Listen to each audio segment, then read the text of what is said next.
yesterday.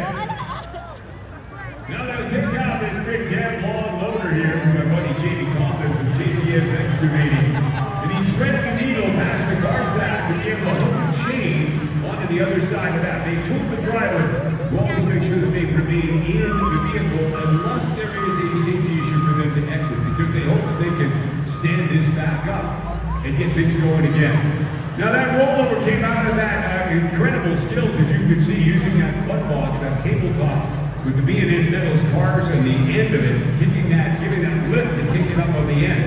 And of course, it's a matter of finding that feathering depth. As they look up here right now. Don't forget, of course, the Ram 1500 for any adventure you have in mind, and the all-new Ram Charger REX are heading to a Ram retailer near you very soon. Up on our big screen, you will notice occasionally you will see a Milwaukee Blackout history opportunity. A QR code is set up. That will give. If you scan that QR code, you can enter the win and then stop by the Ram activation team. There's the QR code now.